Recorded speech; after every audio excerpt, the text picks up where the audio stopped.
kesempatan ini akan dibahas tentang kesengajaan sebagai salah satu bentuk kesalahan. Dan di bagian yang pertama terdapat dua teori pokok, yaitu teori kehendak atau Wills Theory oleh von Hippel, di mana yang dimaksud sengaja yakni bila suatu perbuatan itu dikehendaki dan akibat dari perbuatan itu benar-benar terwujud.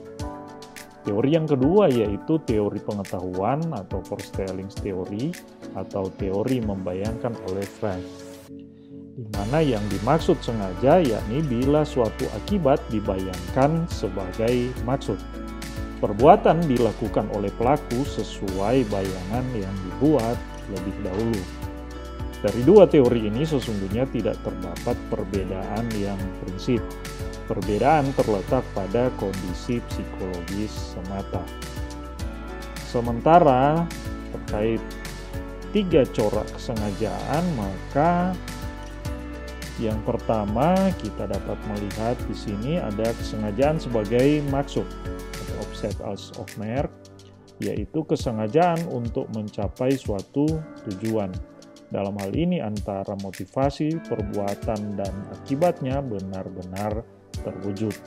Sementara yang kedua adalah kesengajaan sebagai kepastian atau keharusan atau Opzet die noodzakelijkheid of zekerheid, Lewis saying, yaitu kesengajaan yang menimbulkan dua akibat. Akibat dimaksud meliputi yang dikehendaki oleh pelaku dan yang tidak dikehendaki tapi pasti terjadi.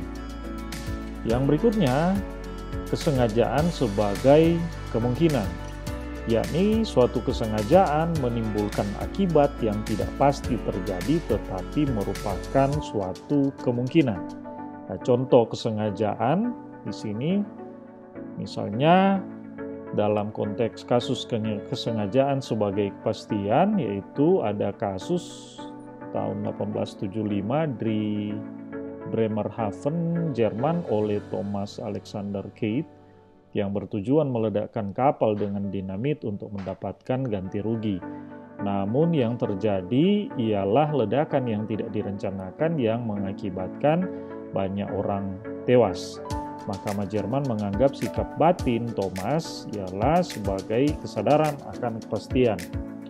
Sementara contoh kasus kesengajaan sebagai kemungkinan yaitu kasus kue tart beracun, yaitu putusan Hogerat tahun 1911 pada 19 Juni 1911, di mana kasus ini terkait dengan peristiwa kue tart yang dikirimkan oleh seseorang dan diberi racun untuk tujuan membunuh orang tertentu, namun justru dimakan oleh istri orang yang dituju, sehingga mengakibatkan yang bersangkutan tewas. Dan terkait dengan jenis-jenis kesengajaan, maka kita dapat melihat yang pertama ada dolus determinatus, di mana dolus ini ialah berdasar pada anggapan di mana kesengajaan berdasar pada objek tertentu dapat dikatakan sengaja dengan tujuan yang pasti. Demikian dolus determinatus. Dan yang kedua, dolus interdeterminatus, yakni kesengajaan tanpa tujuan tertentu, yaitu kesengajaan yang ditujukan kepada sembarang orang. Saat ini lebih digolongkan sebagai sengaja sebagai kepastian untuk satu akibat. Sementara yang berikutnya ialah dolus premeditatus, merupakan kesengajaan yang direncanakan terlebih dahulu. Dolus premeditatus sebagai keadaan yang memberatkan dalam penjatuhan pidana. Sementara yang keempat ialah dolus repentinus, di mana dolus repentinus atau impertus sebagai kesengajaan melakukan sesuatu yang muncul tiba-tiba. Dan yang berikutnya terdapat juga dolus alternativus, yaitu kesengajaan untuk melakukan hal yang dilarang untuk satu akibat atau akibat lain. Sementara ada juga dolus directus, yaitu kesengajaan yang ditujukan bukan hanya pada perbuatan saja, tetapi juga akibatnya. Dolus ini sama dengan sengaja sebagai kepastian. Ada juga dolus indirectus, yaitu kesengajaan untuk melakukan perbuatan yang dilarang, namun akibat yang timbul tidak dikehendaki. Dan yang terakhir adalah dolus generalis.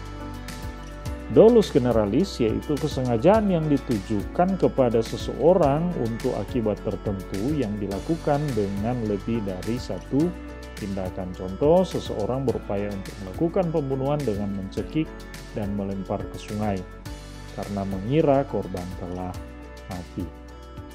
Nah, demikianlah terkait dengan kesengajaan yang sudah dibahas, yakni teori pokoknya dan corak kesengajaan serta jenis-jenis kesengajaan.